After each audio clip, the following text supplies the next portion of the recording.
hopefully my last invigilation for semester 1.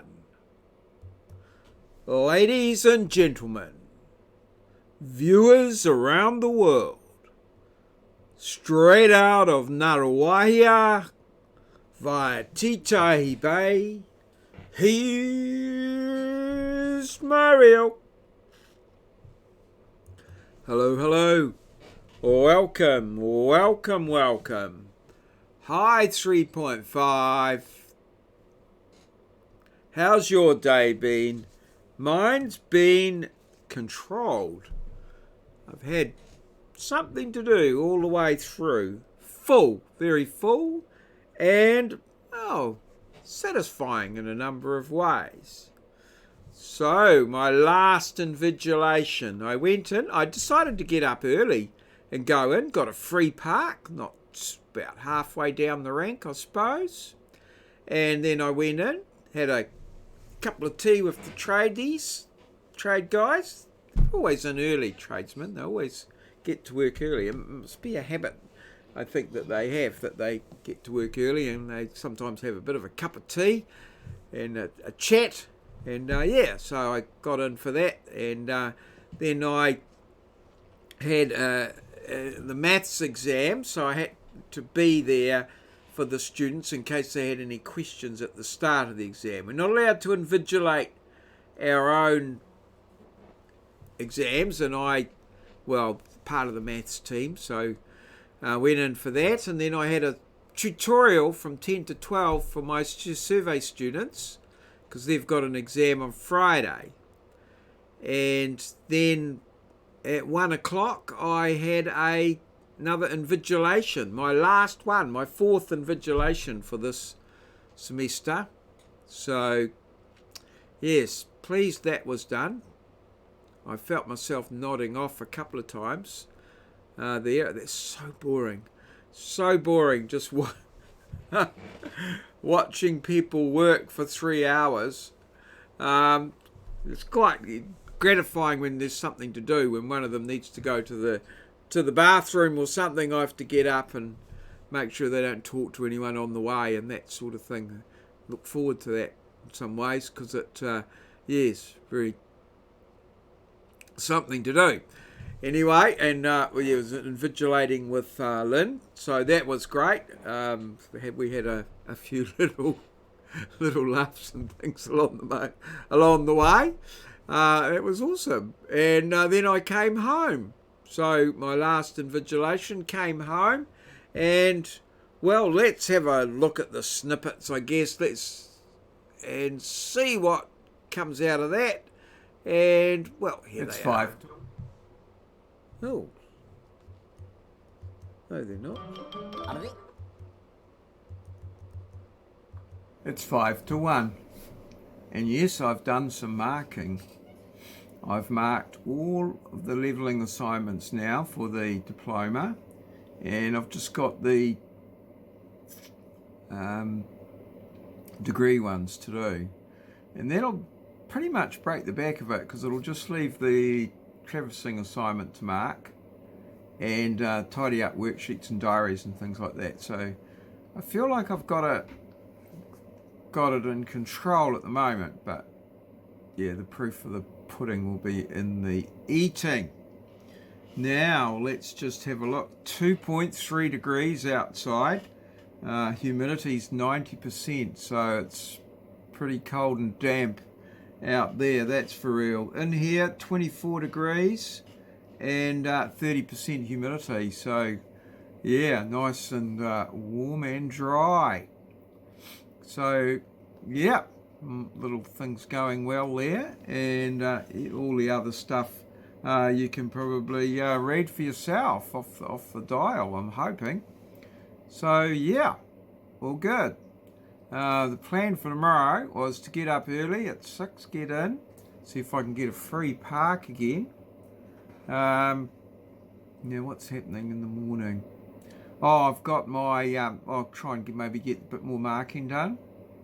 And then I've got the maths exam starting at 9, so I'll probably be there for that. And then my surveying tutorial at 10, but a lot of my students will be in the maths exam, but some won't, so we'll get that sorted. And then invigilate an exam in the afternoon, so it's pretty full day, but I might get an opportunity to do just a little bit of marking, which would be quite handy. So we'll have to wait and see what tomorrow brings, but marking has been done. Papers have been marked. And on the whole, yeah, good results. They've all met all of the requirements for the assessment, which is very good. And just a few little points that probably need clarified for some. And yeah, very pleasing. So, yeah. Morning, 5 to 7. It's 0.4 degrees outside. I've been up earlier, turned the car on, it's warming up. The ice has melted off all the windows. And well, I've squeegeed off any excess water and we're all good to go.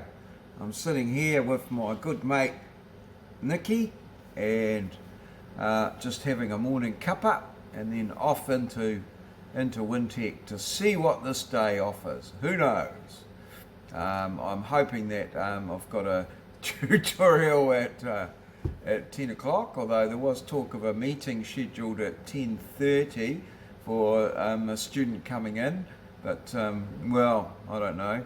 And then invigilating an exam at 1 o'clock till 4 o'clock, and then I'll come on home and maybe I might pull a stump out of the yard or something physical. I certainly enjoyed some physical work yesterday, and well, hopefully again today. So, stand by. I've just finished invigilating, hopefully my last exam. It's around about 4:23, so heading on home, and we'll see what happens from there. Hopefully I can get a little bit of sunlight in and maybe get out and pull out a tree stump or something of that order. So all good, off to the car. So I've managed to get out in the garden and I've pulled out the old mandarin stump and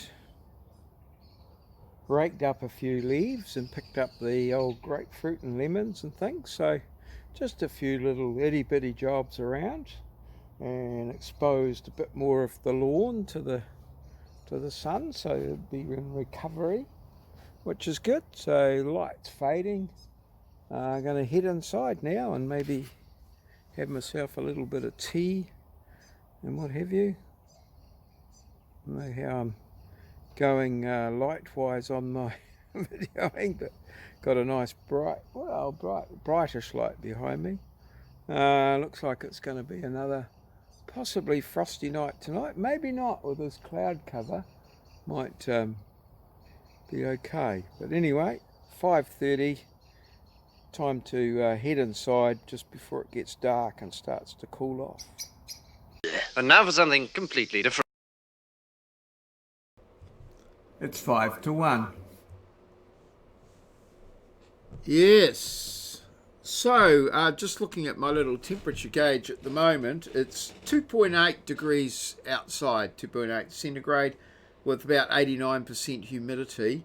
In here, it's 21.9 degrees C, so it's about 2 degrees less than yesterday, but the humidity is higher, 36% as opposed to 30. So it's just a little bit more air to heat. And I'm feeling it, yeah, I'm feeling it. I'm not, it feels chilly. Well, not, it doesn't feel comfortably warm like it did yesterday. So, interesting. So it is definitely a little bit colder tonight because there's more water in the air in my office here. 2.8 outside, roughly the same outside, but different inside. So let's move on to the Q&A is there to be done. I might get that done this weekend. I'll see how I go. I've got quite a bit of marking to do, as I keep saying. Yes. So here's the diary. Pulled the stump out. 7,072 steps. Early. Oh no! What did we call? We called it last one, not early bird. Last one. Yes. And question. Yeah, 347. We're on to a hint. We did an invigilate today and some revision. Emails and stuff like that to get done as a matter of course anyway. So, yeah, all very good. On to the daily challenge. And, well, it's not moving me on quickly. So, in the phonetic alphabet used for radio communications, which word represents the letter S? If you know the answer, put it in the comments below the video. If you don't know the answer, well, you could just guess one of those ones there. Yes. And put it in the answers below the video. Or you could just make a comment. Whatever. It's all, you know, sweet as. Relax. Just chill. Okay, so yesterday's competition was in the group theme. What do we call a group of owls? And, well, Moz came in with that. It's a parliament of owls. Parliament of owls. And Tart and Snowflake tended to agree with him, which is good. But Moz referred to a group of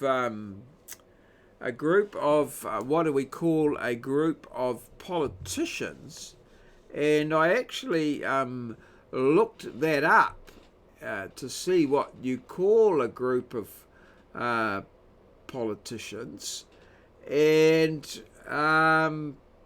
well, they're called a lie, an equivocation, or an odium. An odium of politicians was my favourite. I like an odium. Odious, smelly, devious characters. Although an equivocation or a lie all just sort of gave that vibe of that little sneaky nastiness that we sort of have, feeling we have about politicians, or a lot of politicians. Fairly or unfairly, but they do rank below used car salesmen. So yes, a parliament of owls. All good. So thanks everybody for, well, watching in the first instance, commenting. Yes, comments are important. I look forward to them daily. And liking and subscribing. But no pressure, of course. Only comment if you feel the need. And yeah, thank you. Hopefully we'll see you again, quite possibly tomorrow. I'm hoping. All good. Cheers. That's all, folks. Well, this has been a Maurieo presentation recorded live in our studio in Narrawahia, capital of the Waikato district. A district towards the top of the North Island of Aotearoa, New Zealand, the land of the long white cloud. A little country right at the bottom of the globe, a place where Kiwis live in a paradise they call God's own country.